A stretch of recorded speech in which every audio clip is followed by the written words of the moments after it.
Hello everybody. तो आज हम एक नया चैप्टर लेकर आए हैं, बायोमोलिक्यूल्स। केमिस्ट्री का एक आसान सा चैप्टर है और इससे कंपटीशन में भी सवाल पूछे जा रहे हैं। बच्चे इस चैप्टर को छोड़ देते हैं, बट एक रटने वाला चैप्टर है, आसान सा चैप्टर है जो आपको एक स्कोरिंग दे सकता है। अपने कंपटीशन में स्कोर करने के लिए आप इस चैप्टर को एक बार पढ़ सकते हैं, रिवाइज कर सकते हैं। ये चैप्टर ज्यादा टफ भी नहीं है, आसान सा चैप्टर है।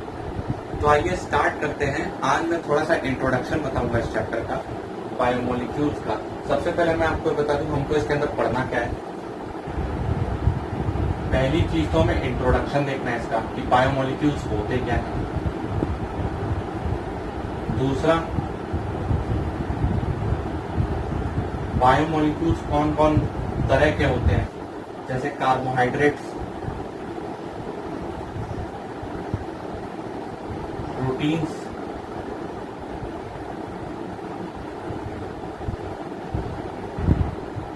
विटामिन्स,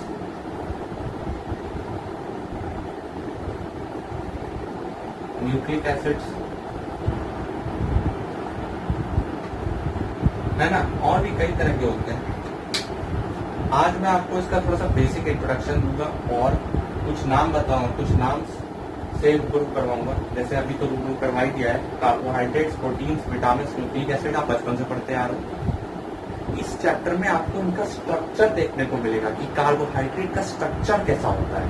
कार्बोहाइड्रेट के अंदर ग्लूकोज का स्ट्रक्चर और भी कई कंपाउंड होते हैं, ग्लूकोज, C6 एस्टर O6 जो आपने पढ़ा होगा ऐसे।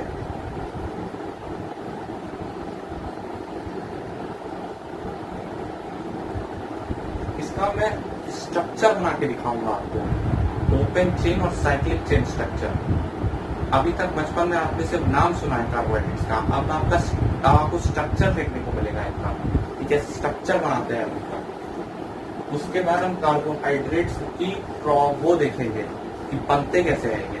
कार्बोहाइड्रेट्स कौन प्रोड्यूस करता है, कार्बोहाइड्रेट्स के टाइप्स देखेंगे, इसके भी टाइप्स के अंदर सब टाइप्स भी होते हैं, वो भी हम देखेंगे। फिर प्रोटीन्स पे चलेंगे, उसके बाद विटामिन पे आएंगे, उसके बाद न्यूक्लिक एसिड्स पे आएंगे। बेसिकली तो इन चार की बात करनी है हमें, वैसे तो और भी होते हैं जैसे फैट्स और लिपिड्स भी होते हैं। बायोलॉजी में आपने टर्म सुना होगा लिपिड्स। लिपिड्स भी एक बायोमोलिक्यूल है। और एंजाइम्स, ये भी बायोमोलिक्यूल है। हालांकि इनके बारे में हमें इतना डिटेल में नहीं पढ़ना है, हमें डिटेल में इसमें जाना है, इसमें जाना है, इसमें जाना है और इसमें जाना है। इन चार की हमें डिटेल स्टाइल करनी है। तो आइए स्टार्ट करते हैं कार्बोहाइड्रेट से।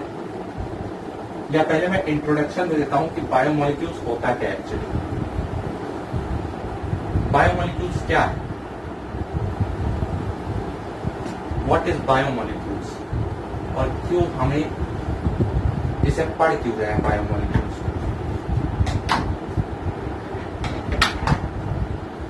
तो जैसे कि हम इंसान हैं, हम हर दिन काम करते हैं, कोई भी काम करते हैं, कोई ऑफिस जाता है, कोई साइकिलिंग करता है, कोई जिम में जाता है, कोई खाना बनाता है, और भी बहुत सारे काम होते हैं। हम इंसान काम करते हैं, वो काम करने के लिए हमें चाहिए एनर्जी, क्योंकि बिना एनर्जी के तो हम काम कर ही नहीं सकते। वो एनर्जी हमें कहाँ से मिलती है, खाना खाने से, पानी पीने से, और भी कई तरह के फूड्स होते हैं। उस फूड के अंदर जो कार्बोहाइड्रेट हमें मिलता है, विटामिन मिलता है, जो भी एनर्जी मिलती है, वो सब बायोमोलिक्यूल्स हैं। भाई आपने न्यू बॉर्न बेबी को देखा होगा, जब एक बच्चा पैदा होता है तो वो छोटा सा होता है, ऐसे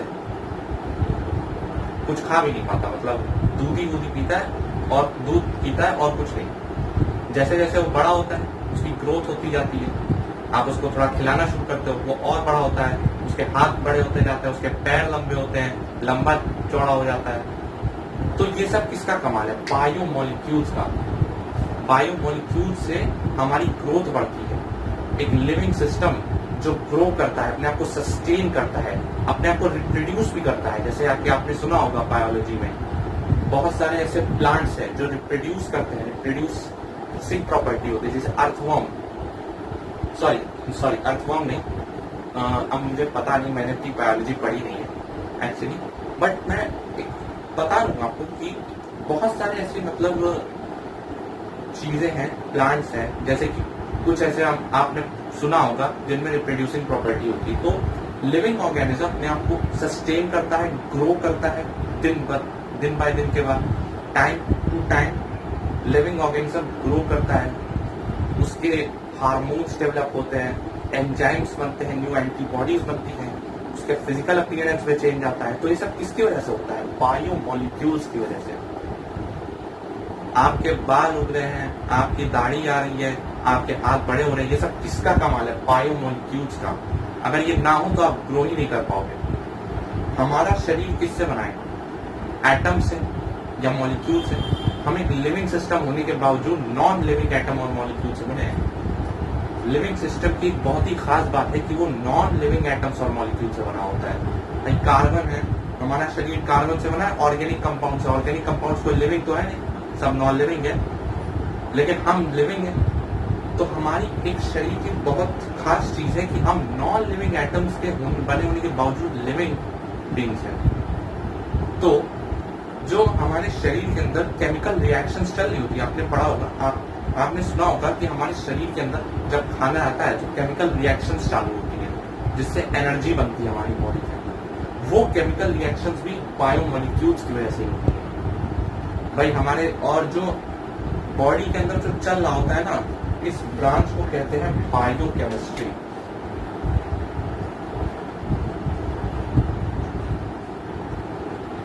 What is biochemistry? The study of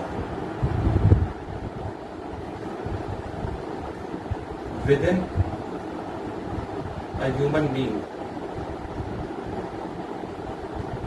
एक ह्यूमन बीइंग की बॉडी के अंदर कौन कौन से केमिकल रिएक्शंस होते हैं, मतलब क्या क्या चलता है, उसकी स्टडी को कहते हैं बायोकेमिस्ट्री। फिलहाल हम क्या इसकी बात नहीं कर रहे, मैं यहाँ बात कर रहा हूँ बायोमोलिक्यूल्स की, कि बायोमोलिक्यूल्स क्यों जरूरी है हमारे लिए और क्या होते हैं ये बायोमोलिक्यूल्स क्या है। तो आई थिंक मैंने आप क्लियर कर दिया होगा कि बायोमोलिक्यूल्स क्या है। जो भी हम खाते हैं, जैसे कार्बोहाइड्रेट हो गया, विटामिन हो गए, प्रोटीन्स हो गए, जो हम पानी पीते हैं, सब में कार्बोहाइड्रेट है। चीनी में भी कार्बोहाइड्रेट है, सब में कार्बोहाइड्रेट्स है। वो सब में एनर्जी देते हैं ताकि हम ग्रो कर सके और ज्यादा काम कर सके। हमें एनर्जी चाहिए, वो एनर्जी कहाँ से मिलती है? बायोमोलिक्यूल्स है। तो आइए मैं आपको इसकी बेसिक डेफिनेशन बताता हूँ। Question, what are biomolecules?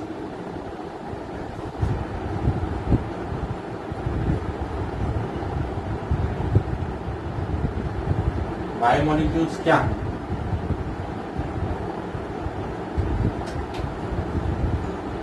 Complex organic compounds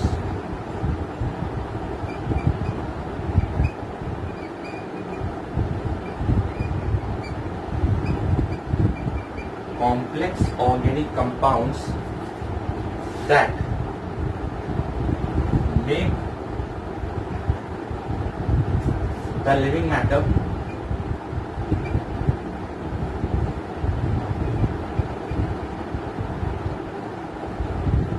complex organic compounds that make up the living matter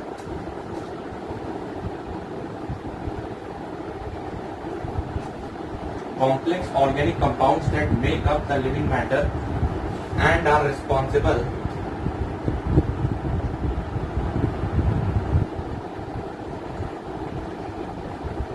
for growth and maintenance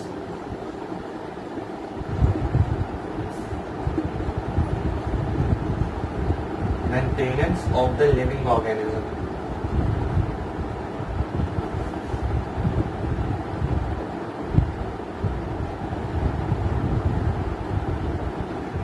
आज का जो वीडियो है वो थोड़ा सा बेसिक वीडियो होने वाला है, क्योंकि इसमें मैं ज्यादा कुछ बात नहीं करूंगा। कार्बोहाइड्रेट्स की थोड़ी मैं आपको स्टडी करवा लूँ, कार्बोहाइड्रेट्स के टाइप क्या क्या होते हैं। फिलहाल आर कॉल्ड बायोमोलिक्यूल्स।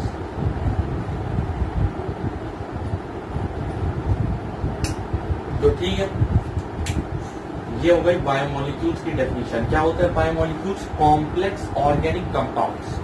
बायोमोलिक्यूल्स क्या है? ऑर्गेनिक कंपाउंड्स है। जो ऑर्गेनिक वे में बने हैं। भाई हमारा शरीर क्या है, कार्बन से बना है, ऑर्गेनिक मैटर से बना हुआ है हमारा शरीर। तो ये क्या है, हमारे शरीर के अंदर जितने भी बायोमोलिक्यूल्स हैं वो सब ऑर्गेनिक कंपाउंड्स हैं, कॉम्प्लेक्स ऑर्गेनिक कंपाउंड। जैसे ग्लूकोज में भी कार्बन है, और भी कई कंपाउंड्स होते हैं जैसे स्टार्च हो गया, सेल्यूलोज हो गया, ग्लाइकोजन हो गया, और भी कई कंपाउंड्स होते हैं that make up the living matter. जो लिविंग मैटर बनाता है, भाई हम किससे बने हैं, बायोमोलिक्यूल से। हमारा शरीर किससे बना है, कार्बन आइटम से, वो सब बायोमोलिक्यूल ही तो है हमारा शरीर जो बना हुआ है। And are responsible, sorry, and the responsibility, very sorry,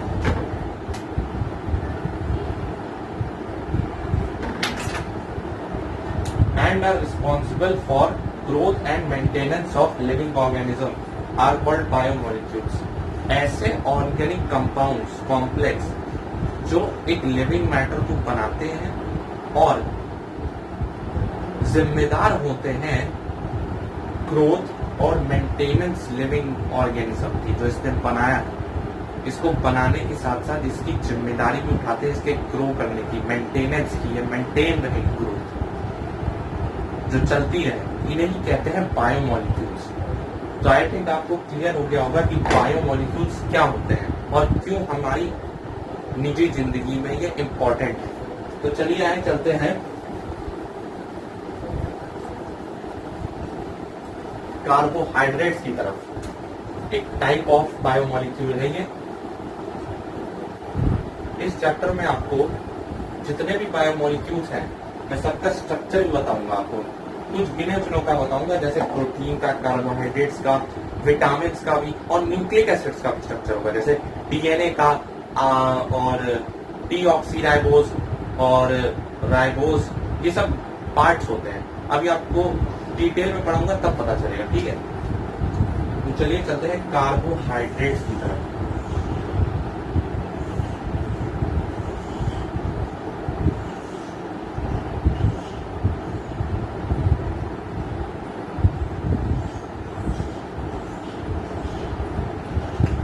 carbohydrates होते क्या हैं? अब कार्बोहाइड्रेट्स जनरली क्या होते हैं, मैं आपको इसकी डेफिनेशन बताता हूं। ओल्ड कंसेप्ट,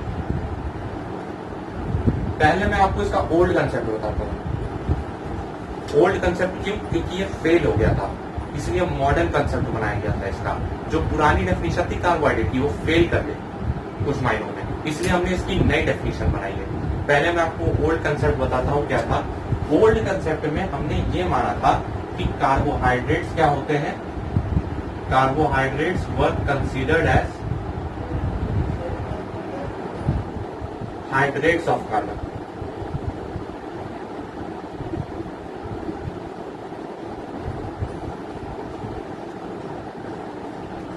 पुराने कंसेप्ट में, मतलब जो पुरानी थ्योरी दी थी साइंटिस्ट ने, उन्होंने ये बताया था कि कार्बोहाइड्रेट्स क्या होते हैं, हाइड्रेट्स ऑफ कार्बन। मतलब जो कार्बन है उसके हाइड्रेट क्या है, कार्बोहाइड्रेट्स। तभी इसका नाम पड़ा कार्बोहाइड्रेट्स। कार्बोहाइड्रेट्स, कार्बन के हाइड्रेट्स को कार्बोहाइड्रेट्स कहा गया। पुराना कंसेप्ट है ये। ओल्ड कंसेप्ट क्या था कि कार्बोहाइड्रेट्स को कार्बन के हाइड्रेट मानने लगे साइंटिस्ट। उन्होंने बता दिया कि कार्बन के जो हाइड्रेट होते हैं वही कार्बोहाइड्रेट्स होते हैं। ठीक है भाई। दूसरा ये पॉइंट आया कि कार्बोहाइड्रेट्स का एक जनरल फॉर्मूला भी आ गया। भाई कंपाउंड है तो इनका एक जनरल फॉर्मूला भी होगा, जैसे कि अल्केन्स, अल्कीन, अल्काइन, इनका भी तो जनरल फॉर्मूला होता है। ये भी तो कंपाउंड है, जैसे CnH2n+2, ये अल्केन का होता है। वैसे ही अल्कीन का होता है CnH2n, और वैसे ही अल्काइन का होता है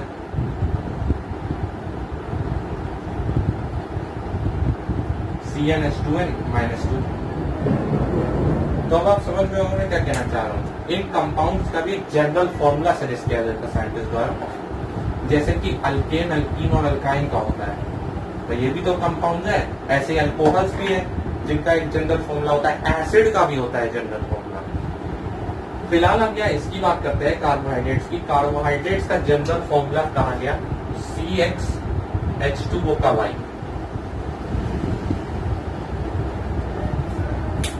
कार्बोहाइड्रेट्स को ये जनरल फॉर्मूला दिया गया। ये जनरल फॉर्मूला जो था, मतलब उन्होंने कहा कि कोई भी कंपाउंड जो इस फॉर्मूले में फिट बैठ जाए वो कार्बोहाइड्रेट है। जैसे कि मान लीजिए ग्लूकोज है, ग्लूकोज का फॉर्मूला होता है C6H12O6। ग्लूकोज का अगर देखें तो ये बिल्कुल इस फॉर्मूले में फिट बैठ रहा है। भाई ग्लूकोज का है कार्बोहाइड्रेट, ये फॉर्मूले फिट बैठ रहा है, तो इसलिए क्या है कार्बोहाइड्रेट। जैसे कि एक और मैं कंपाउंड लेता हूं सुक्रोज। सुक्रोज आपने सुन रखा होगा, इसका फॉर्मूला होता है C12H22O11। अभी मैं आपको फॉर्मूला ही बताऊंगा कंपाउंड का। तो इसको अगर देखें C12H2O11, तो देखिए ये भी फिट बैठ गया। ग्लूकोज और सुक्रोज दोनों ही इस जनरल फॉर्मूले की डेफिनेशन में फिट बैठ गए। और ये क्या है, हाइड्रेट भी है कार्बन के, तो इसलिए इन्हें कार्बोहाइड्रेट्स कहा गया। ग्लूकोज हो गया, सुक्रोज हो गया, तो इसीलिए इनका एक जनरल फॉर्मूला भी दिया गया। और तीसरा क्या था, इनका प्रोडक्शन। कार्बोहाइड्रेट्स प्रोड्यूस कैसे होते हैं, they are produced primarily by plants. Carbohydrates बनते कैसे हैं, प्लांट्स की मदद से। जो प्लांट्स होते हैं, पेड़ पौधे, वो कार्बोहाइड्रेट्स प्रोड्यूस करते हैं। They are produce primarily by plants. तो यही होती है कार्बोहाइड्रेट्स की पूरी जानकारी जो मैंने आपको बता दी। इसका ओल्ड कंसेप्ट तो यही था, हालांकि जो ये वाला पॉइंट है ये ओल्ड कंसेप्ट में नहीं आता। ये वाला केवल यही दोनों पॉइंट है जो ओल्ड कंसेप्ट में आए थे। ये तो मैंने बताया कि कार्बोहाइड्रेट्स बनते कैसे हैं, प्लांट से बनाते हैं कार्बोहाइड्रेट। भाई जाहिर सी बात है, पेड़ पौधों से आपका खाना आता है, आपकी जो रोटी है उसमें भी कार्बोहाइड्रेट है, आपकी चीनी में भी कार्बोहाइड्रेट है। तो बस जो प्लांट से बन के आया वही तो कार्बोहाइड्रेट है। भाई प्लांट्स पे कार्बोहाइड्रेट, प्लांट से आपकी रोटी बनी वो भी कार्बोहाइड्रेट, इसलिए आपके रोटी में भी कार्बोहाइड्रेट प्रेजेंट होता है। तो बस ये आप लिख सकते हैं प्रोडक्शन।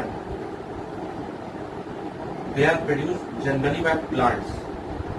और हाँ, carbohydrates large number of naturally occurring organic compounds भी बनाते हैं। कार्बोहाइड्रेट्स बहुत सारे large number of naturally occurring organic compound होते हैं। तो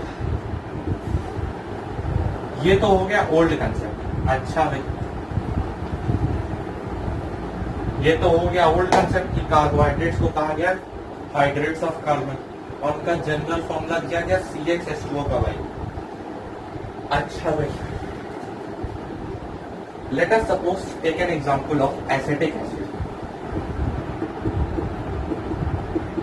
एसिटिक एसिड आपने कंपाउंड सुन रखा होगा, एक ऑर्गेनिक कंपाउंड है। इसका फॉर्मूला होता है CH3COOH। यही होता है इसका फॉर्मूला एसिटिक एसिड का, CH3COOH। अगर हम इसको इस फॉर्मूले में फिट बैठा के देखें तो C2, कार्बन कितने हैं यहाँ पे, 2, C2H2O, यहाँ पे कितने चाहिए हमें, 2। देखिए ये भी तो इस फॉर्मूले में फिट बैठा है।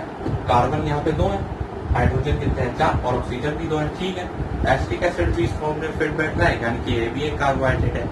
पर एक्सपेरिमेंट से ये पता चला कि एसिटिक एसिड कार्बोहाइड्रेट नहीं है।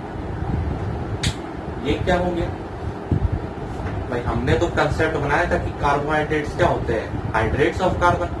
उनका जनरल फॉर्मूला भी बताया हमने CxH2O का भाई, कि भाई क्या जो भी कंपाउंड इस जनरल फॉर्मूले में फिट बैठ जाए वो कार्बोहाइड्रेट है। पर एसिटिक एसिड तो फिट बैठ रहा है, लेकिन एक्सपेरिमेंट से पता चला कि एसिटिक एसिड कार्बोहाइड्रेट है ही नहीं। ये क्या हो गया भाई, मतलब एसिटिक एसिड इन दोनों कंडीशन को सेटिस्फाई करने के बावजूद भी कार्बोहाइड्रेट नहीं है।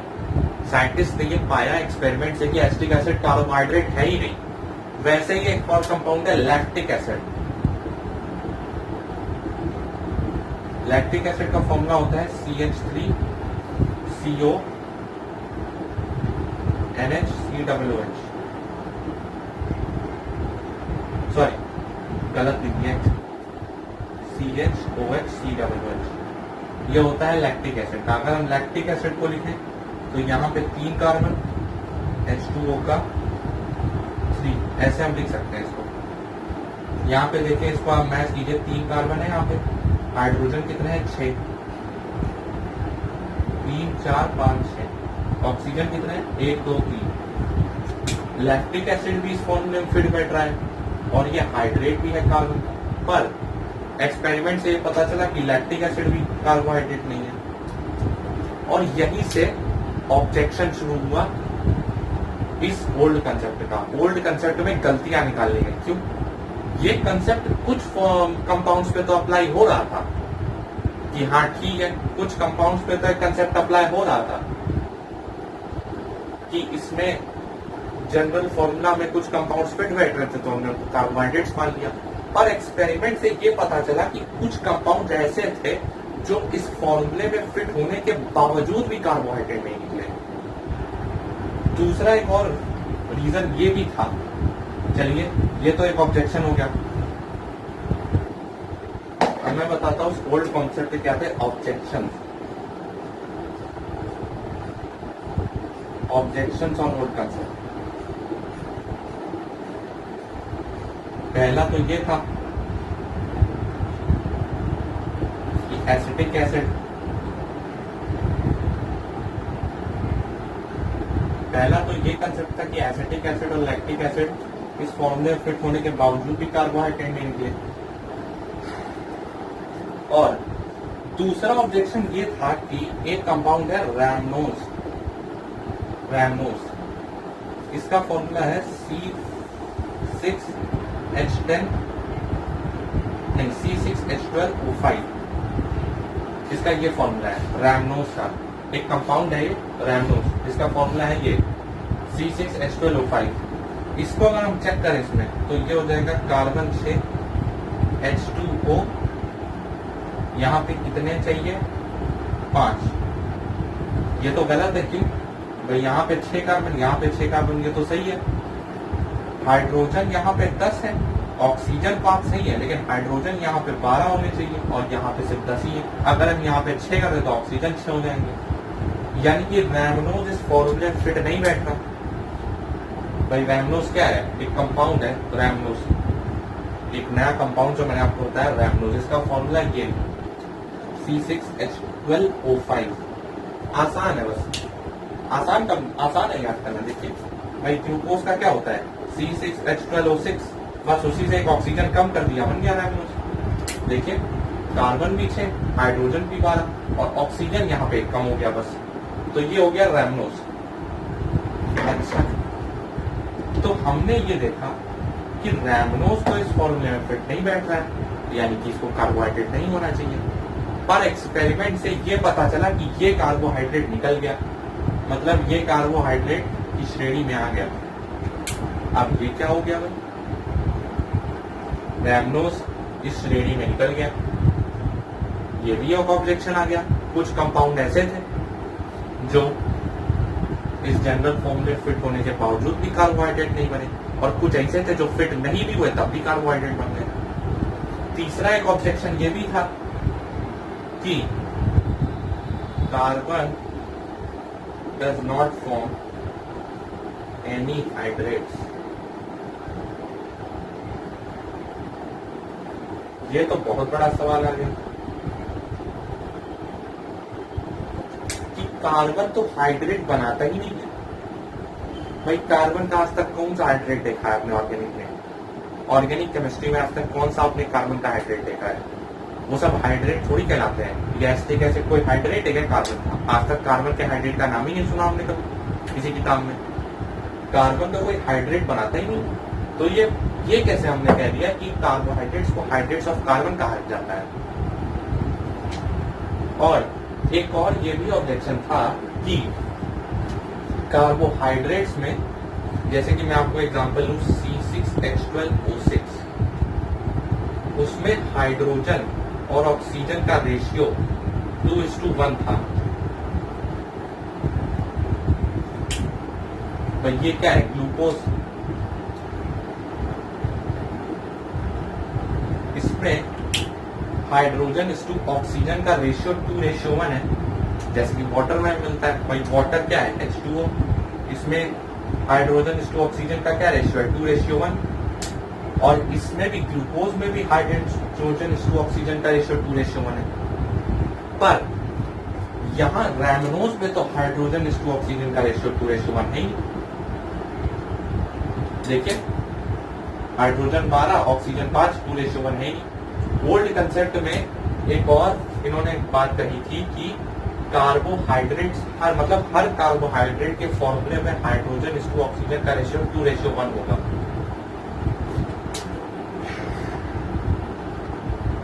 ठीक है, ओल्ड कंसेप्ट में मैं आपको बताना भूल गया था, एक और बात कही गई थी कि हर कार्बोहाइड्रेट में हाइड्रोजन इस टू ऑक्सीजन का रेशियो 1 होगा। अच्छा भी है, पर यहाँ रैमनोज में तो 2:1 है ही नहीं, तब भी ये कार्बोहाइड्रेट है। जबकि एसिटिक एसिड में अगर आप ध्यान से देखें, कहा गया, अच्छा हाँ, ये क्या एसिटिक एसिड, जिसको हम लिख सकते हैं C2H2O का 2। हाँ ठीक है, इसमें हाइड्रोजन ऑक्सीजन का रेशियो 2:1 पा लिया गया। भाई हाइड्रोजन 4, ऑक्सीजन 2, 2:1 पा लिया गया। लेकिन ये कार्बोहाइड्रेट नहीं। अब क्या करें, ओल्ड कंसेप्ट की तीनों ही पॉइंट्स पे ऑब्जेक्शन हो गया। पहला पॉइंट इसकी वजह से फेल हो गया, क्यों, कार्बन तो हाइड्रेट बनाता ही नहीं। दूसरा, जनरल फॉर्मूले में कुछ कंपाउंड ऐसे थे जो फिट नहीं भी हो रहे थे, तब भी वो कार्बोहाइड्रेट थे, और जो फिट हो रहे थे वो कार्बोहाइड्रेट नहीं है, कुछ ऐसे कंपाउंड। तीसरा ये था कि हाइड्रोजन टू ऑक्सीजन का रेशियो हमेशा 2:1 होगा कार्बोहाइड्रेट्स में, पर यहाँ रैमनोज ने इस थ्योरी को फेल कर दिया।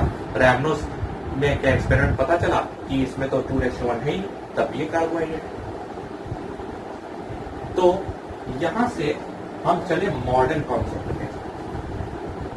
यहां से क्या हुआ, ओल्ड कंसेप्ट फेल हो गया कार्बोहाइड्रेट्स का। कार्बोहाइड्रेट्स की जो ओल्ड थ्योरी थी साइंटिस्ट ने दी थी, वो फेल हो गई। क्यों, क्योंकि उसमें ऑब्जेक्शंस बहुत आ रहे थे, और यही से एक नई थ्योरी बनाई गई कार्बोहाइड्रेट्स की। एक नई थ्योरी बनाई गई जिसे हम कहेंगे मॉडर्न कंसेप्ट।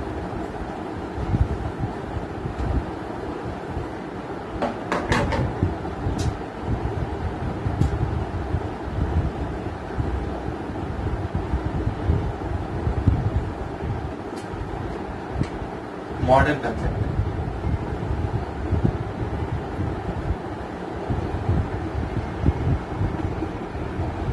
मॉडर्न कॉन्सेप्ट हमसे क्या कहता था कि कार्बोहाइड्रेट्स क्या है, ऑप्टिकली एक्टिव पॉलीहाइड्रोक्सी एल्डिहाइड और कीटोन और compounds which give these units on hydrolysis.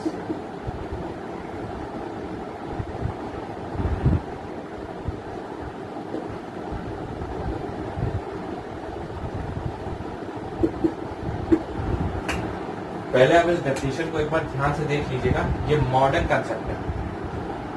Modern concept में कार्बोहाइड्रेट्स को क्या कहा गया कि भाई ओल्ड कंसेप्ट फेल हो गया था। साइंटिस्ट ने जब देखा कि ओल्ड कंसेप्ट में तो कई ऑब्जेक्शन निकल रहे हैं, तो उन्होंने कार्बोहाइड्रेट्स की थोड़ी डीप स्टडी चालू करी।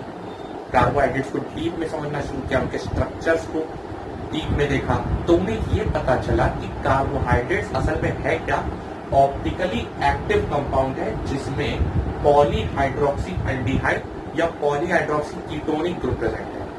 मतलब हर कार्बोहाइड्रेट पे या तो एक एल्डिहाइडिक ग्रुप पॉलीहाइड्रोक्सी वाला या फिर एक कीटोनिक ग्रुप जरूर होगा, और नहीं भी है तो कुछ कंपाउंड्स ऐसे मिले जो ये यूनिट्स हाइड्रोलिसिस पे दे रहे थे। जैसे कि मैं आपको बताऊंगा, सुक्रोज और कुछ ऐसे कंपाउंड है जैसे सुक्रोज, माल्टोज, ये कुछ ऐसे कंपाउंड्स थे जिनको कार्बोहाइड्रेट्स नहीं कहा जा रहा था। क्यों?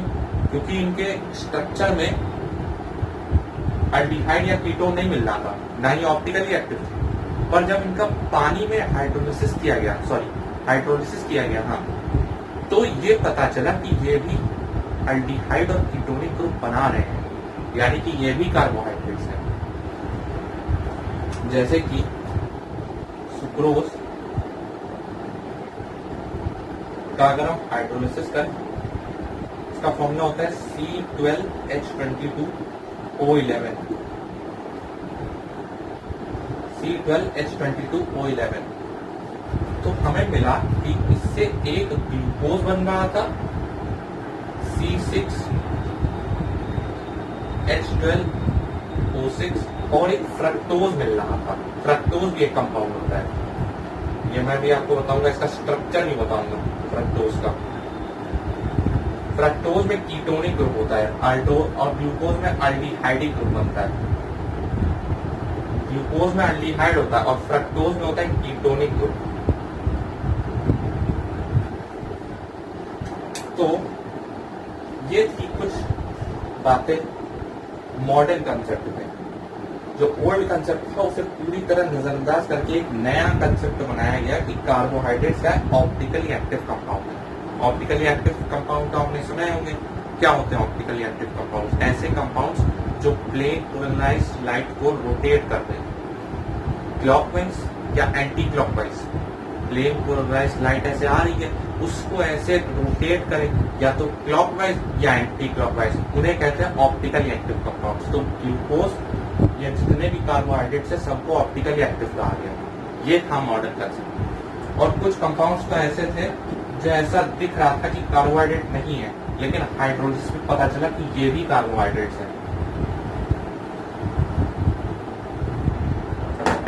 कुछ एग्जाम्पल मैं आपको बताता हूँ कार्बोहाइड्रेट्स के। कुछ एग्जाम्पल जो आप लिख लीजिए, जैसे केन शुगर। केन शुगर एक कंपाउंड है, कार्बोहाइड्रेट। एक कार्बोहाइड्रेट है एक्चुअली केन शुगर। ग्लूकोज पता ही है आपको। एक कंपाउंड और है फ्रक्टोज।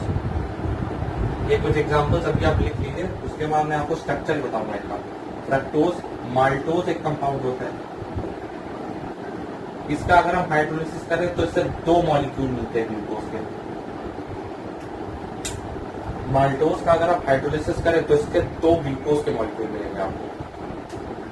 अभी मैं आपको थोड़ा सा डीप में बताऊंगा। ग्लूकोज, फ्रक्टोज, माल्टोज, सुक्रोज भी एक होता है, स्टार्च भी एक कार्बोहाइड्रेट है, और सेल्यूलोज,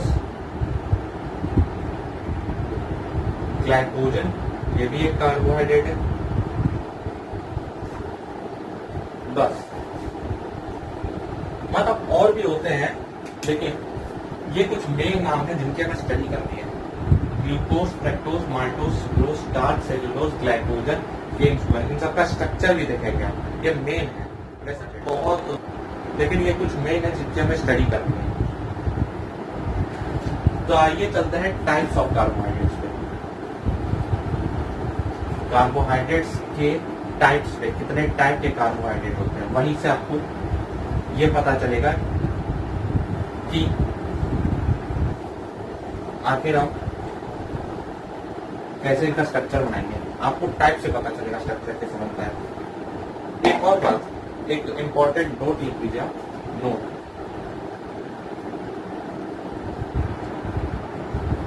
जो सुक्रोज होता है,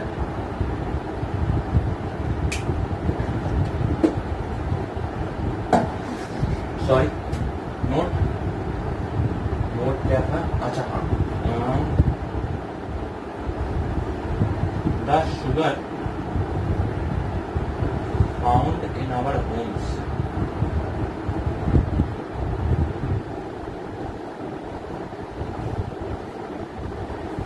अपने घर की जो चीनी होती है, जो आप इस्तेमाल करते हैं अपने खाने में, वो सुक्रोज होती है एक्चुअली। जिसे केन शुगर भी कहा जाता है। सुक्रोज जो घर की जो चीनी होती है, जिसे आप खाने में इस्तेमाल करते हैं, किसी भी खाने में, उसे एक्चुअली सुक्रोज कहा जाता है। उसे केन शुगर भी कहते हैं सुक्रोज को। और एक और पॉइंट, ये नोट डाल लीजिए, इंपॉर्टेंट है। और एक और पॉइंट है, शुगर फाउंड इन मिल्क, जो दूध में शुगर पाई जाती है। भाई मिल्क में भी तो कार्बोहाइड्रेट होता है, और कार्बोहाइड्रेट क्या है? शुगर ही तो है एक तरह से। The sugar found in milk is called lactose. Lactose भी एक कार्बोहाइड्रेट होता है, एक कंपाउंड होता है लैक्टोज। एग्जाम्पल बताना भूल गया था मैं, इसे आप ध्यान रखिएगा। The sugar found in our Holmes is called sucrose and the sugar found in our milk, जो मतलब दूध में शुगर होती है पहले से, उसे कहते हैं लैक्टोज। ठीक है, और बस इतनी बात थी। शुगर जो अपने घर में होती है उसे कहते हैं सुक्रोज, जो अपने घर में इस्तेमाल करते हैं, घर की चीनी को सुक्रोज बोलते हैं। और जो दूध में शुगर होती है, दूध में जो चीनी होती है, उसे कहते हैं लैक्टोज। अच्छा, एक और बात, कार्बोहाइड्रेट्स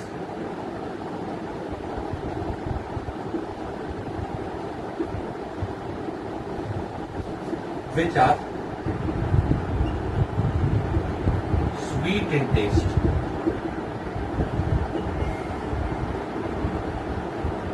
are called sugars। ये बेसिकली कार्बोहाइड्रेट्स के एक टाइप है, शुगर्स। और मैं आपको बताऊंगा कार्बोहाइड्रेट्स के टाइप में, शुगर एक टाइप है एक्चुअली कार्बोहाइड्रेट की। वही तो बता रहा हूँ, शुगर जो मिल्क में पाई जाती है होती है लैक्टोज। लैक्टोज क्या है? कार्बोहाइड्रेट। सुक्रोज क्या है? कार्बोहाइड्रेट। कार्बोहाइड्रेट्स जो टेस्ट में स्वीट से होते हैं, मतलब मीठा मीठा टेस्ट होता है जिनका, उन्हें कहते हैं शुगर्स। और हाँ, कार्बोहाइड्रेट्स को एक और नाम दिया जाता है, carbohydrates are also called saccharides. Saccharides भी कहा जाता है। कार्बोहाइड्रेट्स का एक और नाम है सैकराइड्स। क्यों? सैकराइड्स को ग्रीक में कहते हैं सैकरॉन, जिसका मतलब होता है शुगर।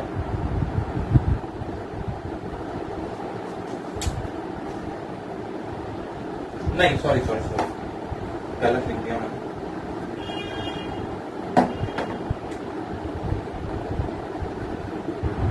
कार्बोहाइड्रेट्स को सैकराइड्स भी कहा जाता है। क्यों?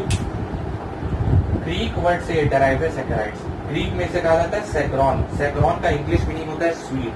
कार्बोहाइड्रेट स्वीट होते हैं ना, कुछ कार्बोहाइड्रेट स्वीट होते हैं और कुछ नहीं भी होते हैं। जैसे स्टार्च हो गया और सेल्यूलोज हो गया, ये सब स्वीट नहीं होते हैं। एक्चुअली तो कार्बोहाइड्रेट, जनरली कार्बोहाइड्रेट्स को सैकराइड्स कहते हैं, क्योंकि ज्यादातर स्वीट होते हैं टेस्ट में, मतलब मीठे होते हैं।